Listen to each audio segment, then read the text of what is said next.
नमस्कार, देश की बात में हाजिर हैं। चक्रवाती तूफान ताउते पर नजर बनी हुई है। अरब सागर से उठा ये तूफान अब गुजरात की ओर बढ़ रहा है। मौसम विभाग के अनुसार समंदर में तूफान की लगभग 210 किलोमीटर प्रति घंटे की रफ्तार हो सकती है, लेकिन गुजरात तक से टकराने के वक्त इसकी रफ्तार कम होकर 185 किलोमीटर प्रति घंटे तक रह सकती है। इसके बाद इसकी रफ्तार धीरे धीरे कम हो जाएगी। वहीं महाराष्ट्र, गोवा, केरल, कर्नाटक, तमिलनाडु में लगातार कई जगहों पर बारिश हो रही है। इस तूफान से निपटने के लिए एनडीआरएफ, कोस्ट गार्ड, नौसेना और स्थानीय प्रशासन ने पूरी तैयारी की हुई है। मुंबई के आसपास के इलाकों में तेज हवाएं और बारिश चल रही है। गेटवे ऑफ इंडिया और मरीन ड्राइव पर ऊंची ऊंची लहरें उठी हुई हैं, तो शहर के अंदर जल जमाव के हालात बन गए हैं। सड़कें पानी से भरी हुई हैं।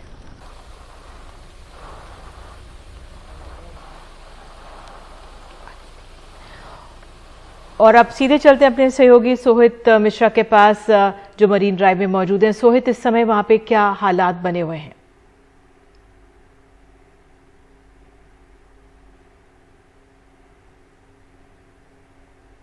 सोहित, आप हमारे साथ हैं, अगर आप सुन सकते हैं, क्योंकि तेज हवाएं चल रही होंगी, क्या हालात हैं? तो हम देख सकते हैं सोहित की जो तस्वीरें हैं उनको देखकर हमें आभास हो सकता है कि किस हो रहा है कि किस तरह से इतनी तेज हवाएं वहां पर चल रही हैं और पानी की जो लहरें हैं किस ओर उठ रही हैं, किस तरह से। बहरहाल कुछ देर पहले जो सोहित ने जानकारी भेजी है, पहले वही दिखाते हैं आपको। फिलहाल हम मुंबई के मरीन ड्राइव को जाने वाली जो ब्रिज है वहां पर मौजूद है। मेरे दाहिने तरफ आप जो देख रहे हैं ये मुंबई मरीन ड्राइव है और यहाँ पर किस तरह से तेज हवाएं चल रही हैं और उसका समुद्र पर कितना असर पड़ रहा है ये हम आपको दिखाने की कोशिश यहाँ पर कर रहे हैं। जो हवाओं का जो असर है वो काफ़ी ज़्यादा देखने मिल रहा है। मौसम विभाग की ओर से जिस तरह से कहा गया है 120 किलोमीटर प्रति घंटा की रफ्तार से जो हवाएं हैं वो चल रही हैं। आपको बता दूं कि इस ब्रिज के ऊपर तक भी अगर आप देखेंगे तो समुद्र की लहरें आ रही हैं। राजेंद्र दयालकर जी अगर दिखाएंगे तो जो हम छाता भी लेकर आए हैं उसका असर कैसा हुआ है आप समझ सकते हैं। तो जो हवाएं हैं वो काफ़ी तेज़ हैं और इसकी वजह से आप देखेंगे कि जो समुद्री तट है वहाँ पर भी जो लहरें हैं वो काफ़ी तेज़ होती हुई नज़र आ रही हैं। बहरहाल प्रशासन का कहना है कि जैसे जैसे दिन आगे बढ़ेगा हवाएं कम होती जाएंगी, इसकी जो तेज़ी है उसमें कमी आएगी। लेकिन फिलहाल अगर बात की जाए तो आपको मैं बता सकता हूँ कि काफ़ी तेज़ हवाओं का असर यहाँ पर देखने मिल रहा है और जो तूफान है चक्रवाती तूफान उसके वजह से जो लहरें हैं वो काफ़ी ऊंची उठती हुई नज़र आ रही हैं। एक बार आपको फिर से मरीन ड्राइव का हम ये नज़ारा दिखाते हैं और आप ये देख कर समझ सकते हैं कि हालात कितने गंभीर हैं। यहाँ पर लहरें कितनी तेज़ चल रही हैं और इसका किस तरह से जो तूफान है उसका असर मुंबई पर पड़ता हुआ दिख रहा है। मुंबई से कैमरा पर्सन राजेंद्र दयालकर के साथ रोहित मिश्रा, एनडीटीवी इंडिया। और सोहित के पास एक बार फिर से चलते हैं। सोहित, शाम के 6 बज चुके हैं, अब क्या हालात? देखिए जैसे कि आप देख ही रहे हैं तेज़ हवाएं यहाँ पर किस तरह से चल रही हैं। ये मुंबई का वर्ली सी लिंक है। अगर आप अभी भी देखेंगे तो लहरें जो समुद्र है वो अपने उफान पर है। बांद्रा वर्ली सी लिंक को अभी भी बंद रखा गया है। तेज़ हवाएं हैं, बारिश लगातार हो रही है। ये जो सी लिंक है उसे आज सुबह से ही बंद किया गया है और अब तक इसे शुरू नहीं किया गया है। हम सभी लोग जिस तरह से मौसम विभाग की ओर से कहा जा रहा था यही उम्मीद कर रहे थे कि शाम को 3-4 बजे तक जो है चीज़ें सामान्य होंगी, लेकिन ये होता हुआ नज़र नहीं आ रहा है। राजेंद्र दयालकर जी आपको बताएंगे कि किस तरह से पेड़ भी झुक गए हैं, तो वहीं सामने की तरफ भी सड़क के दूसरी तरफ भी जो है वो पेड़ गिर गए हैं। कुछ जो पेड़ बचे हुए हैं वो इसलिए बचे हैं क्योंकि यहाँ पर कई पेड़ों को रस्सी से भी बांधा गया था ताकि उनके ऊपर ज़्यादा असर ना पड़े। जो हवाई एयरपोर्ट की बात करें, हवाई अड्डों की, तो इंटरनेशनल एयरपोर्ट को अब रात 8 बजे तक बंद कर दिया गया है। पहले वो 6 बजे तक थी, उससे पहले 4 बजे तक थी। जैसा कि मैं कह रहा था कि ये उम्मीद की जा रही थी कि 3-4 बजे तक हालात सुधर जाएंगे, लेकिन ये होता हुआ नज़र नहीं आ रहा है। समुद्र में भी अभी भी आप देखेंगे जो जिस तरह से चक्रवाती तूफान है उसका असर साफ तौर पर देखने मिल रहा है। एक अच्छी बात ये रही है कि इतने बड़े पैमाने पर तूफान आने के बावजूद किसी के हताहत होने की शहर में खबर नहीं आई है, लेकिन कई जगहों पर जल जमाव हमको दिन भर देखने के लिए मिला था। पेड़ गिरने के हादसे कई जगहों पर हुए, कुछ जगहों पर और भी कई दूसरी तरह के हादसे हमें देखने को मिले। लेकिन अगर इतने बड़े तूफान की अगर बात करें तो जिस तरह से बड़ा हादसा होना चाहिए था वह ऐसा कोई हादसा हुआ नहीं है, वो टल गया है, ये एक बड़ी बात है। लेकिन जैसे कि मैंने कहा, ये जो बांद्रावली सी लिंक है उसे बंद कर दिया गया है। जो मैं जहाँ पर मौजूद हूँ वहाँ पर आप देखें कि कोई भी शख्स यहाँ पर नहीं है, क्योंकि समुद्री किनारे अभी भी किसी को आने नहीं दिया जा रहा है। गाड़ियों को रोक दिया गया है और जो गाड़ियाँ हैं वो भी सड़कों पर नाक के बराबर हैं। तो ऐसे कई कदम उठाए गए हैं, लेकिन जिस तरह से उम्मीदें थी, ज़रूर दोपहर की तुलना में हवाएं इतनी तेज़ नहीं है, लेकिन अभी भी काफ़ी तेज़ हैं। अगर आप इसका अंदाज़ा जिस तरह से हवाएं चल रही है उससे भी आप लगा सकते हैं। पेड़ भी कई जगहों पर हमने देखे हैं कि टूटे हैं, कई जगहों पर अभी टूटने के कगार पर है और कहीं ना कहीं इसका असर साफ तौर पर अब भी बना हुआ है। और आप सोचिए कि अभी ये मुंबई से होते हुए थाने, पालघर होते हुए गुजरात की तरफ बढ़ेगा। अब ये मुंबई शहर से 90 नॉटिकल माइल्स की दूरी पर है और इतना असर है। तो अगर आज शाम तक या देर रात तक जिस तरह से कहा जा रहा है कि ये गुजरात में ये जाके टकराएगा, आप सोच सकते हैं वहाँ पर असर किस तरह से होगा। बीच में मौसम विभाग ने ये भी कहा था कि 110 से 120 किलोमीटर प्रति घंटा की रफ्तार से आज दोपहर को, मैं आपको बता भी दूँ, मैं और राजेंद्र दयालकर जी थे तो हमें कुछ नहीं दिख रहा था। हम खुद जहाँ पर मौजूद थे, अब इससे पहले हमने मरीन ड्राइव के हमारे वो वीडियो भी बताई कि वहाँ पर किस तरह के हालात थे। तो ज़रूर हताहत नहीं हुई है, लेकिन हालात सामान्य भी नहीं हुए हैं। तेज़ हवाएं अब भी चल रही हैं, लगातार बारिश हो रहा है। ये कब तक बना रहता है ये देखना अहम होगा, क्योंकि मौसम विभाग ने अगले 12 घंटों तक भारी बारिश की बात ज़रूर की है और ये भारी बारिश तेज़ हवाओं के साथ मुंबई और उसके आसपास के इलाकों में हो रहा है। बिल्कुल सोहित, आप ध्यान रखें अपना भी, और ये हम तस्वीरें देख सकते हैं और इससे बिल्कुल हालात का हमें अंदाज़ा लग रहा है। बहरहाल अब जल्दी आपको कुछ तस्वीरें दिखाते हैं जो कुछ देर पहले मुंबई आसपास के इलाकों से आई हैं शहर के अंदर। तो तूफान में कई जगह पेड़ गिरने से तेज़ हवाएं चली, एक बाइक पर पेड़ गिरा है, बांद्रा में ऑटो रिक्शा पर पेड़ गिर गया था, हालांकि किसी के हताहत होने की खबर नहीं है। भारी बारिश से मुंबई में अंधेरी इलाके में सड़कों पर पानी भर गया था, इससे कई जगह ट्रैफिक जैम की स्थिति बनी, साथ ही पैदल आने जाने वालों को भी परेशानी उठानी पड़ी। वकोला में सड़कों पर पानी भरा हुआ है, दादर में भी भारी बारिश से सड़कों पर पानी भर गया, इससे लोगों को काफ़ी परेशानी हुई। गोरेगांव में भी बारिश से वाटर लॉगिंग की समस्या हुई।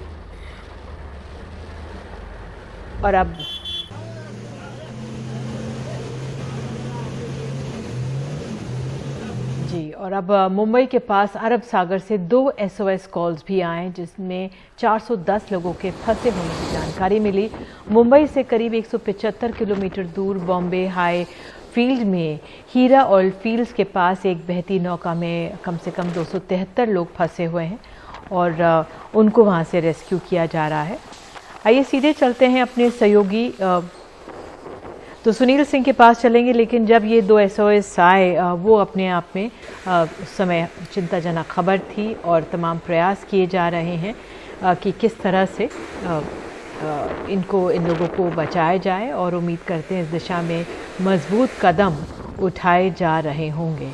और ये तूफ़ान ऐसा है, चक्रवाती तूफ़ान ताउते, कि इस पर लगातार सबकी नज़र बनी हुई है और आगाह किया गया है।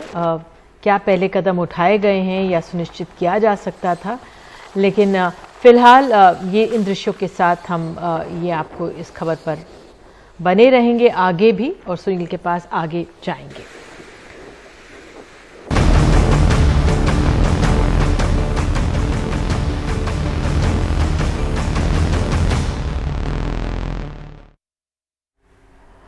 और अब खबर है पश्चिम बंगाल से। कोलकाता के CBI मुख्यालय में हाई वोल्टेज ड्रामा जारी है। राज्य के 2 मंत्रियों फिरहाद हकीम और सुब्रत मुखर्जी की गिरफ्तारी से गुस्साई ममता बनर्जी सीबीआई दफ्तर पर धरने पर पहुंची। 4 मंत्रियों को हिरासत में लिया गया। वहां टीएमसी कार्यकर्ताओं ने काफी हंगामा किया, पथराव किया।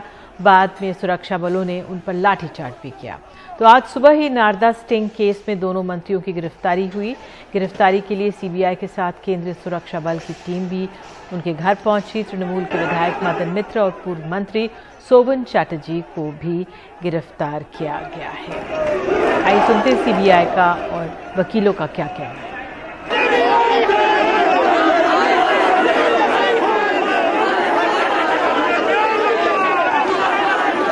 CBI has today arrested 4 then ministers of Government of West Bengal in a case related to Narda sting operation.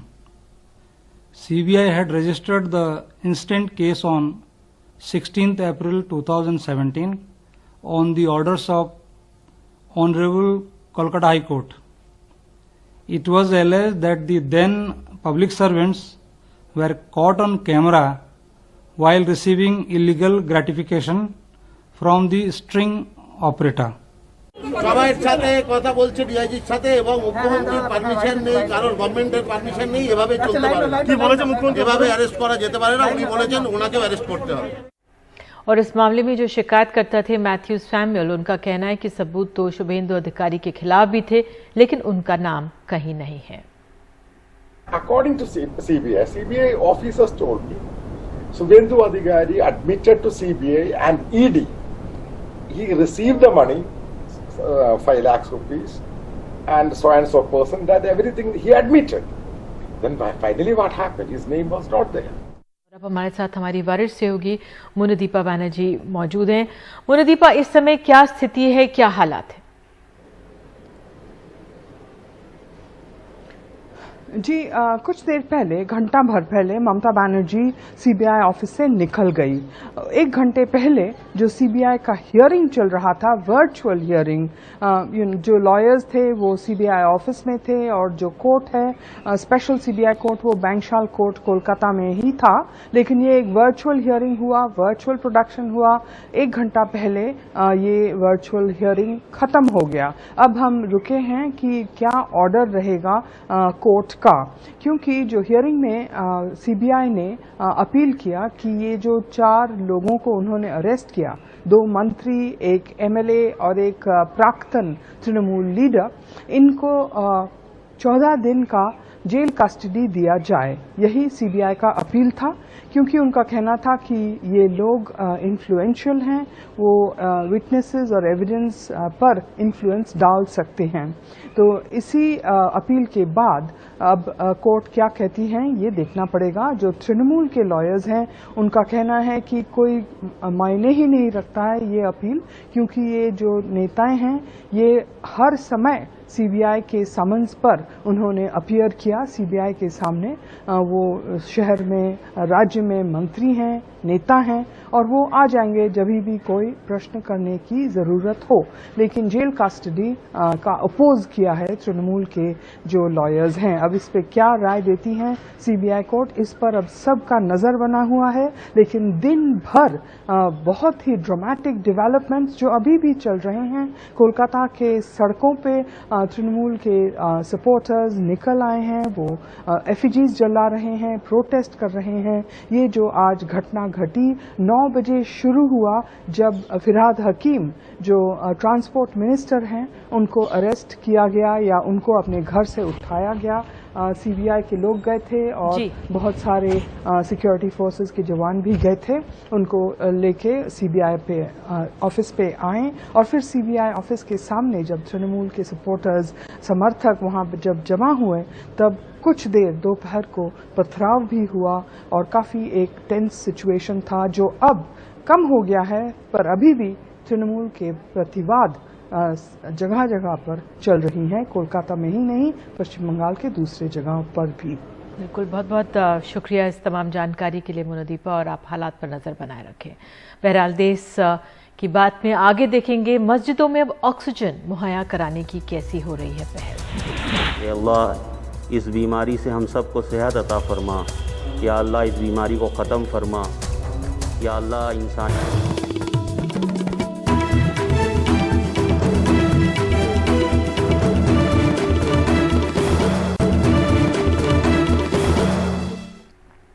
Lucknow में 2 मस्जिदों से कोरोना के मरीजों को मुफ्त में ऑक्सीजन कॉन्सेंट्रेटर दिए जा रहे हैं।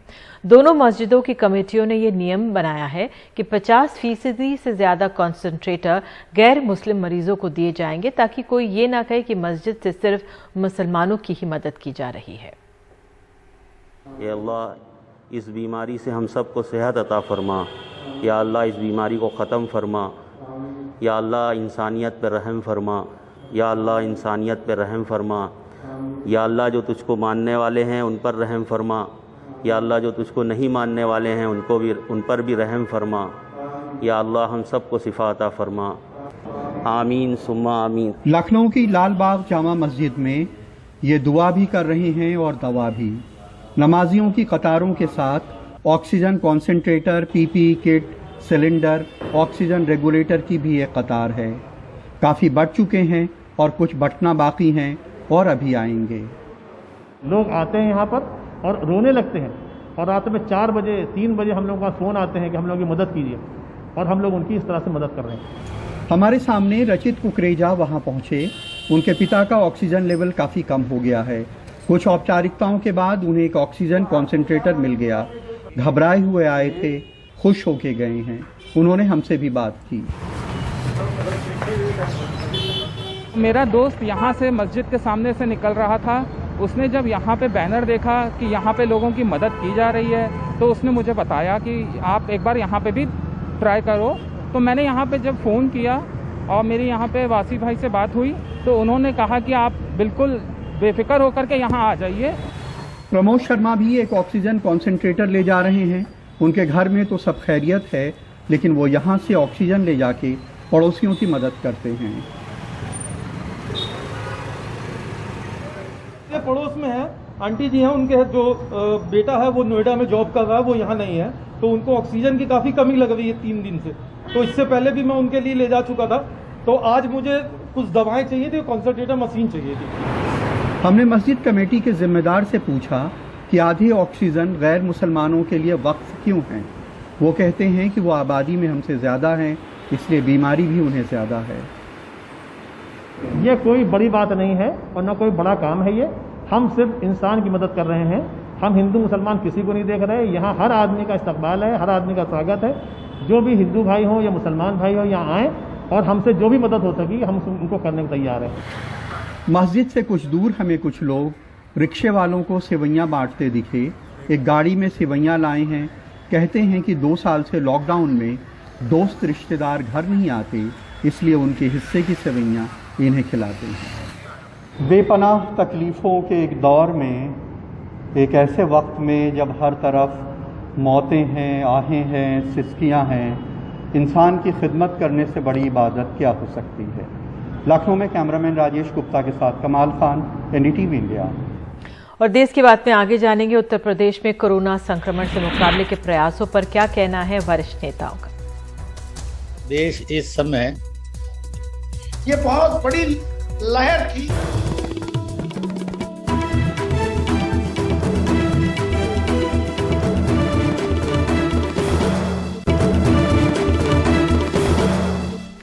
उत्तर प्रदेश के कन्नौज में कोरोना संक्रमण से चिंताजनक हालात बने हुए हैं। नदी किनारे वहां की महादेवी घाट के हालात बयां कर रहे हैं कि कोविड संक्रमण के कितनों की जान ले ली है। यहां शवों के अंतिम संस्कार कराने के लिए तो एक तरह से लाइन लगी हुई है। शव दफनाने वालों की संख्या भी तेजी से बढ़ी है। यहां के महादेवी घाट पर कब्रों की संख्या 18 अप्रैल के बाद अचानक बढ़ गई है।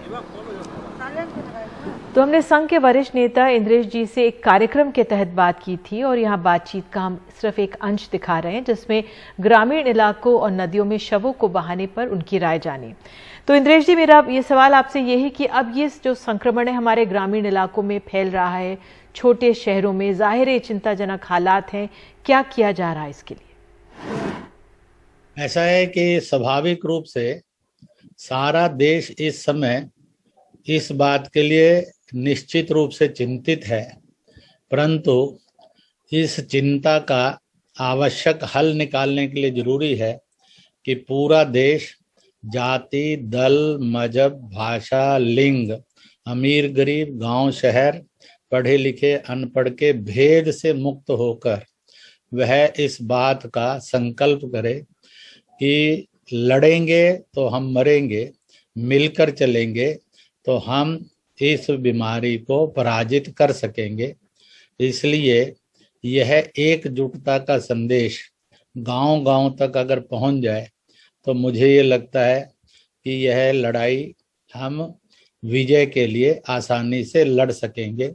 समाज में जागरूकता भी आए, जिस जागरूकता से वह निर्भय होकर परंतु सावधानी के साथ इस महामारी का मुकाबला करने में सफल हो। जी, गंगा यमुना में शवों को फेंके या बहाए जाने की जो तस्वीरें लगातार आ रही हैं, एक तरफ गरीबी है, लाचारी है, कालाबाजारी हो रही है लकड़ियों की, तो भय भी है लोगों में। कैसे समस्या का निवारण हो? आदमी मर चुका है, उसकी मृत्यु के बाद की अंतिम यात्रा भी सम्मानजनक और धर्म के अनुसार हो जाए, इसकी चिंता करनी चाहिए। और इसलिए नदियों के किनारे बसे हुए सब गांव और नगरों से किसी भी प्रदेश सरकार और केंद्र सरकार ने और स्थानीय लोगों ने मिलकर सुनिश्चित करना चाहिए कि लाशों के साथ दुर्व्यवहार ना हो, लाशों को ससम्मान उनकी विदाई मिलनी चाहिए। जी, बहुत बहुत धन्यवाद। और उत्तर प्रदेश के जल संसाधन मंत्री बलदेव सिंह औलख से भी बातचीत का अभी हम सिर्फ एक अंश दिखा रहे हैं। औलख जी, हमारे ग्रामीण इलाकों में संक्रमण फैल रहा है, तीसरी लहर की क्या तैयारी है? ये बहुत बड़ी लहर थी और ये समझ लीजिए कि उसको काबू पाने अब धीरे धीरे उसका रेट जो है कम होता जा रहा है, मृत्यु दर कम होती जा रही है, ठीक होने की जो मरीजों की है वो परसेंटेज बढ़ रही है। तो ये सारा सिस्टम सरकार ने और इसको पकड़ लिया है कि भी ये यहाँ पर जहाँ भी कमी है उसको दूर करने का काम हम लोग कर रहे हैं। और पूरे युद्ध स्तर पर हर नागरिक, हर सामाजिक कार्यकर्ता, हर पार्टी का कार्यकर्ता, सारे लोग लगे हुए हैं। ये जो चरण है इसमें देहात में बहुत बड़ी तादाद में लोग अफेक्टेड हुए हैं। उसके दो कई कारण भी हैं भाई, जैसे अभी हमारा पंचायत का चुनाव, हालांकि सरकार चाहती थी कि पंचायत चुनाव आ गए, मगर लोगों ने रिट डालकर, प्रधानों ने रिट डालकर कि ये सरकार बढ़ाना चाहती है, टाइम बढ़ाना चाहती है, हाईकोर्ट के निर्देश के अनुसार बहुत इसको चुनाव कराने पड़े सरकार। बहुत सारी चीजें सरकार व्यवस्था कर रही है युद्ध स्तर पर। अब मजदूरों को राशन देने का 3-3 महीने का कर रहे हैं। नरेगा के तहत लेबर को, जो बाहर से लोग आए हैं, हमारे प्रवासी भाई हैं, उनको काम देने का काम कर रहे हैं। तो इस तरह से बहुत सारी चीजें जो हैं वो यहाँ पे सारे लोग कर रहे हैं। और बहुत जल्दी आपने देखा, मैं अभी पहले भी कह चुका हूँ कि बहुत जल्दी इसमें हम लोग मरीज ठीक हो रहे हैं और आगे बढ़ नहीं रही क्योंकि कमी हो। आपने पंचायत चुनावों का जिक्र किया है, तो इस संक्रमण कहा यह जा रहा है इन चुनावों के वजह से ही ज्यादा फैला है और इस दौरान कई शिक्षकों की मृत्यु भी हुई है। नहीं, ये मैं आपकी बात मानता हूं। देखो, इसमें सबको जुड़ना पड़ता है। चुनाव कराने वाले चाहे टीचर हो, चाहे और किसी विभाग के हो, चाहे सफाई कर्मी हो, चाहे जो भी हो, जो इसके रिलेटेड इनके साथ चुनाव के साथ जुड़े हुए, वो उनको इस चुनाव में काउंटिंग करानी है, वोटिंग करानी है, कौन कैसा आदमी है। ऐसा है, गांव के लोग पकड़ पकड़ के अपना प्रधानी के लिए लेके आते हैं, कौन सा बैलेट उसके हाथ लगता है, कौन सा मुंह उसने मास्क लगाया नहीं लगाया, वो उसका प्रभाव पड़ता है।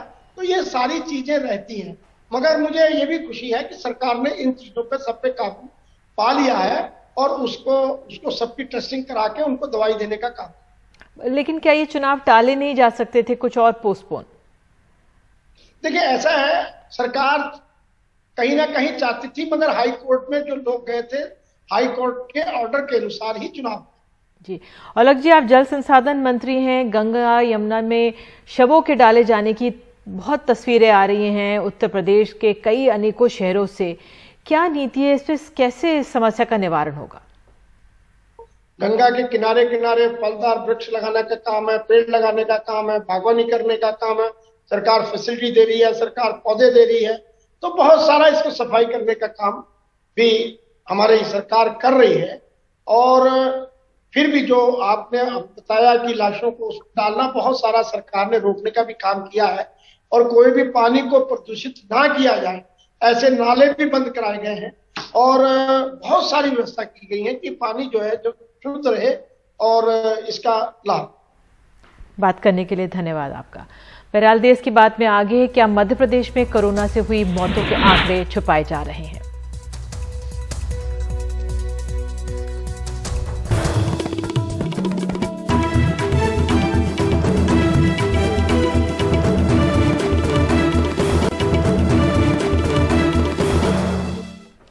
क्या मध्य प्रदेश में कोरोना से हुई मौतों के आंकड़े छुपाए जा रहे हैं।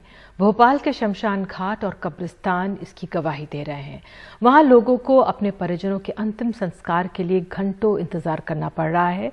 भदभदा घाट पर तो स्वयंसेवी संस्थाओं ने लोगों के रात तक को रुकने, खाने पीने का इंतजाम भी किया है। अनुराग द्वारी की रिपोर्ट।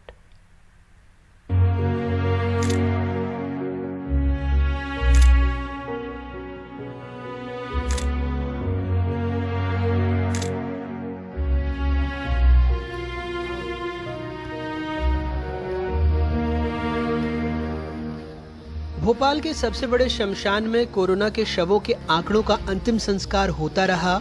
शहर के अस्पतालों में महामारी से बड़ी संख्या में लोगों की मौत होती रही। विश्राम घाट में शवों का अंतिम संस्कार करने के लिए लंबी लंबी कतारें लगती रहीं। ऐसे में भदभदा विश्राम घाट प्रबंधन समिति आगे आया। इन परेशान परिजनों के लिए खाने पीने रहने के इंतजाम किए। पहले अस्पताल की फॉर्मेलिटी करते हैं, उसमें 7-8 घंटे, फिर यहाँ आते हैं, यहाँ पे भी लाइन लगी हुई, 100 गाड़ी रोज आ रही हैं। गिरी हाल में 3-4 घंटे यहाँ लग जाते हैं। 13 घंटे कोई भी आदमी, कोई बीपी का पेशेंट है, कोई शुगर का पेशेंट है, या वैसे भी इतनी धूप में आदमी परेशान हो जाता है। तो अगर उसको सुविधा नहीं मिलेगी तो जो जाने वाला वो तो चले गया, जो उसके परिजन है उनकी भी हालत बिगड़ रही है। यहाँ कईयों को हमने चक्कर खाते गिरते हुए देखा है। तो इसी इन सब चीज़ों को देख के हमने ये प्रयास किया और ये सार्थक प्रयास चल रहा है। सब लोगों की मदद मिल रही है इसमें, हमारे दानदाताओं की मदद मिल रही है। पहले बाहर जाना पड़ता था पब्लिक को, अब यहीं सब सुविधा मिल रही है। नाश्ता पानी, चाय वगैरह, पानी, सब कुछ यहीं मिल रहा है। विश्राम घाट में कई लोग अपने परिजनों की अस्थियों को ले जाने के लिए रात को ठहरते हैं। उनके लिए कुछ बिस्तरों का भी इंतजाम किया गया। यहाँ चाय भी उपलब्ध है और लोगों को परेशान नहीं होना पड़ रहा है। पानी पीने को मिल रहा है, बोतलें मिल रही हैं, नाश्ते की व्यवस्था है। हमने आपको बताया था कि कैसे अकेले अप्रैल में भोपाल में कब्रिस्तान और शमशान के आंकड़े जोड़ें तो कोरोना के 3,811 शवों का अंतिम संस्कार हुआ, जिसमें भोपाल जिले से 2,557 शव थे। लेकिन सरकारी आंकड़ों के मुताबिक पूरे अप्रैल में कोरोना से भोपाल में सिर्फ 104 मौत हुई।